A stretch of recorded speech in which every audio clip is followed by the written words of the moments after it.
रक्षा के क्षेत्र में 11 मार्च 2024 को भारत की एक शानदार उपलब्धि समाचार में छाई रही और उपलब्धि ये है कि भारत ने अग्नि 5 नामक मिसाइल को मर्व टेक्नोलॉजी के साथ विकसित किया है और यह मिसाइल एक साथ एक से अधिक 3 टारगेट को हिट कर सकती है, निशाना बना सकती है, ध्वस्त कर सकती है एक साथ।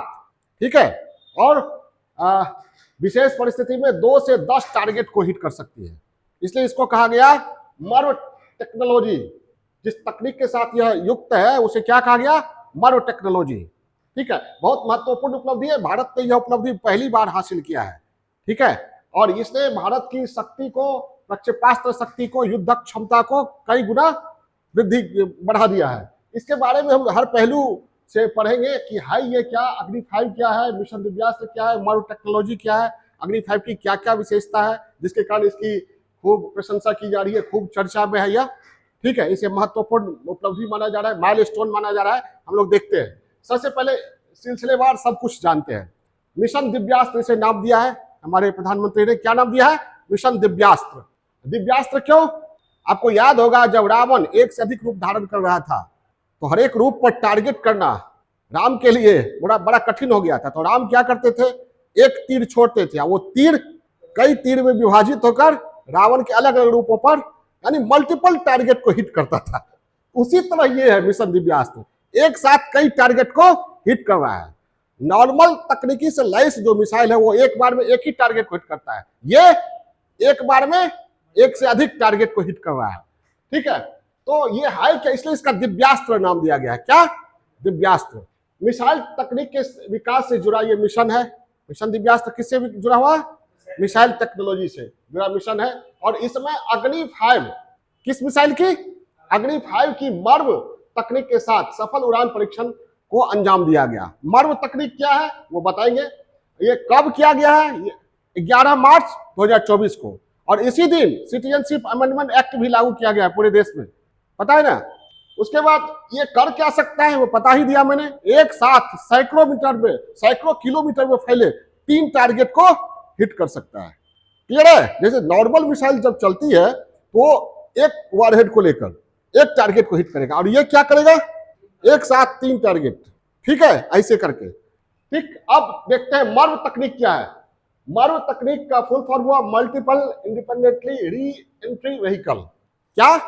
Multiple independently re entry vehicle. ये तकनीक नॉर्मल मिसाइल टेक्नोलॉजी में क्या होता है? एक ही टारगेट पर, ठीक है, हिट किया जाता है। और मर्व तकनीक में क्या? एक से अधिक। इस मिसाइल के नाक पर, वारहेड पर, ये जो मिसाइल है मान लीजिए, तो इस पर यहाँ पर हथियार रखा जाता है जिसको वारहेड कहते हैं। क्या कहते हैं? वारहेड। तो यहाँ 2 से 10 टारगेट को हिट करने के लिए वारहेड रखा जा सकता है, और वो 2 से 10 टारगेट को ध्वस्त कर सकता है। तो इसी तकनीक के साथ किसको विकसित किया गया है? अग्नि 5 को। और अग्नि 5 जो है, ये 5 क्या है? इसका 5 है, इसका मतलब 1 2 3 4 होगा। तो हमारे यहाँ DRDO ने 1983 में एक प्रोग्राम आरंभ किया था, integrated guided missile development programme. उसके तहत 5 मिसाइलों के विकास को आरंभ किया गया। 5 मिसाइल के विकास को संक्षेप में हम कह रहे हैं यहाँ पर Patna. P for Prithvi, A for Agni, T for Trishul, N for Nag, A for Akash. इसी में एक अग्नि है जो सबसे महत्वपूर्ण है मिसाइल, इंटरकॉन्टिनेंटल बैलिस्टिक मिसाइल, ये है अग्नि। ठीक है, अग्नि का 5 संस्करण अब तक विकसित हो चुका है। अग्नि 1, अग्नि 2, अग्नि 3, अग्नि 4, और ये जो है 11 मार्च 2024 को वो अग्नि 5। ठीक है, अग्नि 5 का सफल परीक्षण पहले भी हुआ था। इस बार जो है वह पहला मर्व तकनीक के साथ पहला उड़ान परीक्षण था, सफल रहा। क्लियर है? अग्नि 5 समझ गए कहां से शुरू हुआ। अग्नि 1 का रेंज बढ़ता गया। अग्नि 1 का 700 किलोमीटर लगभग था, अग्नि 2 का 2000, अग्नि 3 का 3000, अग्नि 4 का 3500। ठीक है, और अग्नि 5 का कितना हो गया? 5500 किलोमीटर तक, 5000 से 5500 किलोमीटर रेंज हो गया। अब अग्नि 5 के बारे में विस्तार से पढ़ेंगे। इसकी प्रकृति क्या है। ये मिसाइल कई तरह के होता है लॉन्च करने का। एक सतह से सतह, एक सतह से हवा, समुद्र से हवा, समुद्र से समुद्र में, और हवा से सतह पर। तो ये जो है सतह से सतह, सरफेस टू सरफेस मार करने वाली मिसाइल है। क्या है? सरफेस टू सरफेस मार करने वाली मिसाइल है। और क्या है? बैलिस्टिक मिसाइल है।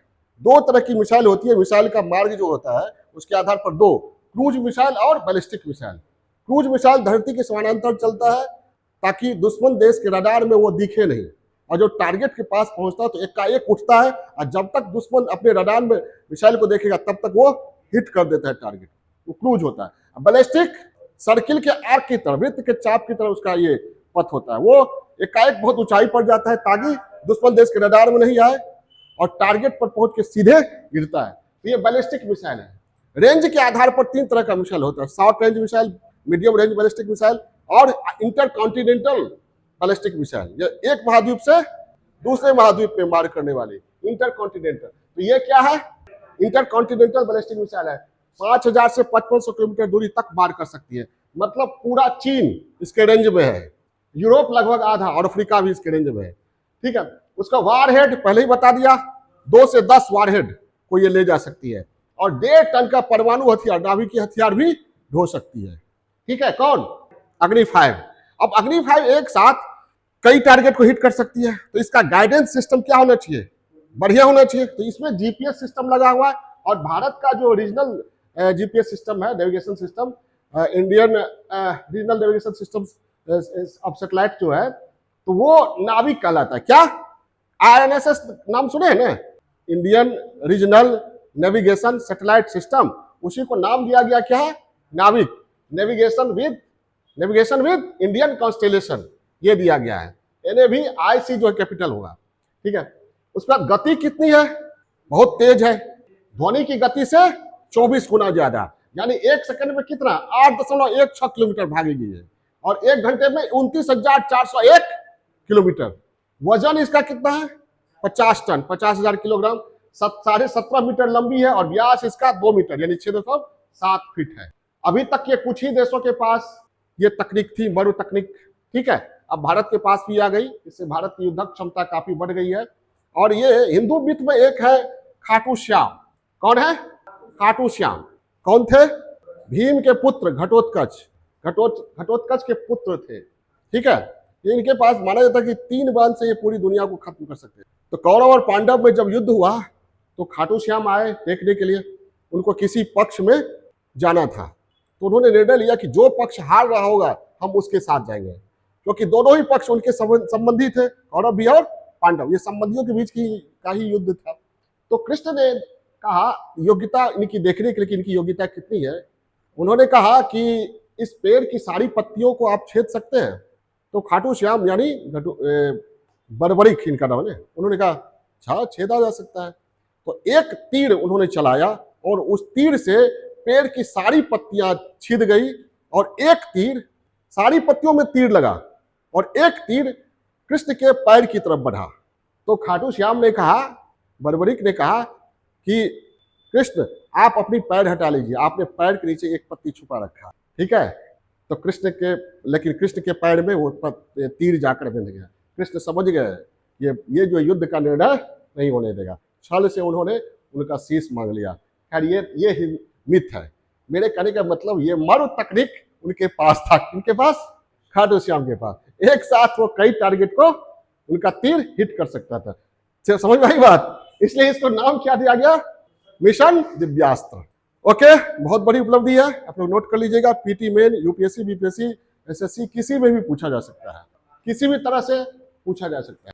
और किसके द्वारा विकसित किया गया ये तो कह सकते हैं डीआरडीओ के द्वारा, भारत डायनामिक्स लिमिटेड के साथ इन्होंने विकसित किया है। कैनिस्टर एक और ये कैनिस्टर प्रणाली लगी हुई है, यानी इसको ट्रक पर लोड करके इंडिया में या कहीं भी ले जाया जा सकता है, लॉन्च करने में सुविधा होगी इससे।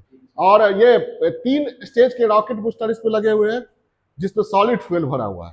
ठीक है, ये सारी विशेषता है, किसी भी तरह से पीटी मेन में पूछा जा सकता है, लेकिन पूछा जाएगा जरूर कई तरह से। ठीक है, आप लोग नोट कर लीजिएगा। ओके।